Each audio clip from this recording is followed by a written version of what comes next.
To examine the extent of the damage and the Australian government's response, I'm joined now by David Littleproud. He's the minister responsible for natural disasters and emergency response in Australia.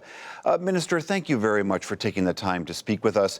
Could you just give us a sense of where you are now in the fight against these fires?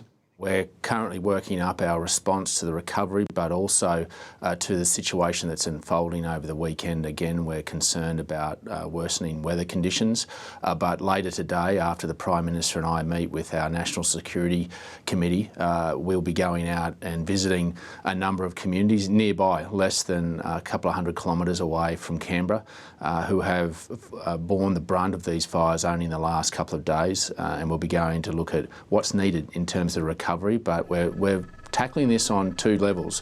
One, in terms of recovery. These fires have been going since September in some parts of the country, and they're still going. So some parts we've got to help with the recovery, others we're still fighting. So it's multitasked at the moment in terms of how we're responding to this disaster. Many Americans here were surprised to learn that the vast majority of firefighters in Australia are volunteers.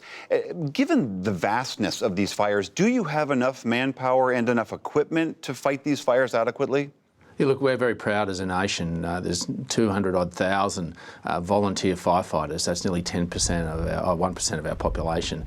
And for them to be able to put themselves out there, to put their safety on the line for our fellow Australians says a lot about our nation. And we're proud of that. And that comes because we're dispersed. We're geographically dispersed into a number of small towns right across this vast continent. So we obviously make sure that they're equipped with the best tools that are required and complemented by aerial assets that we lease much from the Northern Hemisphere.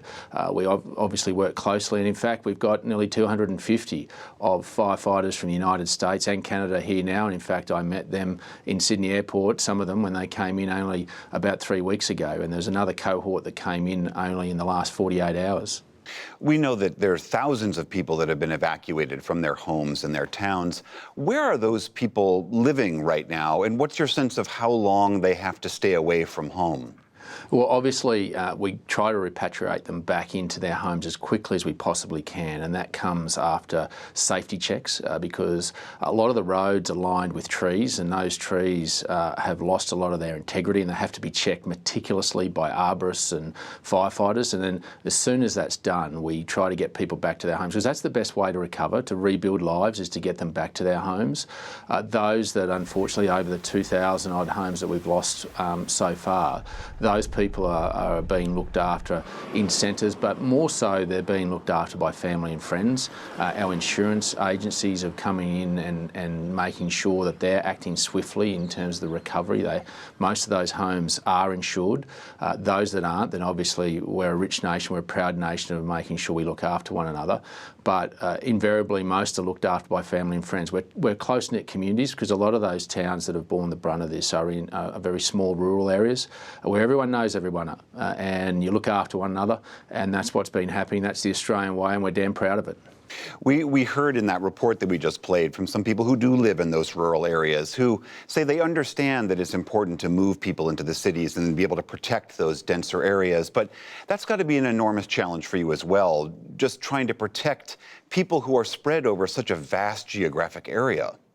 It is, and invariably that's why a lot of the rural firefighters are volunteers, landholders themselves. In fact, some of them, and sadly, tragically, 3 of those volunteer firefighters have lost their life during this event. They've given the ultimate sacrifice to their community and their nation while defending someone else's life and someone else's property. But invariably, a lot of these rural firefighters are volunteers. They're professionals, but they're volunteers, and a lot of their homes they protect by making sure they're prepared. And this in fact is one of the most severe fires in our nation's written history.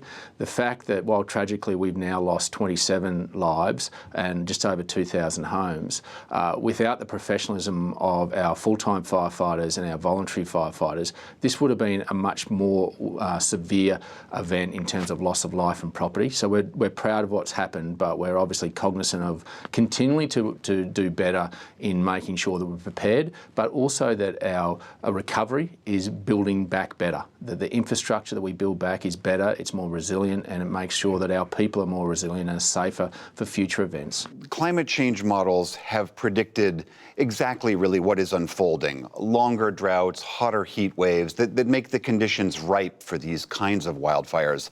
Are you all prepared, as some here in the U.S., like in California, have been saying, that this could be the new normal for you? Yeah, well, look, what I'm most proud of in terms of our fire commissioners from all our states is the meticulous planning they undertook well before this event. When I became Emergency Service Minister in June last year, the first advice I got was that the season was going to be earlier, it was going to be more severe, and it was going to be protracted for longer periods. They were right, and they prepared, and they collaborated with you guys in the Northern Hemisphere, and that's one thing, that this has become a global effort, and I think we should be very proud that we've been able to work collaboratively, and our research and development is collaborated between the Northern and Southern Hemispheres, and our assets are. All right, Minister David Littleproud, thank you very much for your time, and best of luck to you fighting these fires. Thank you.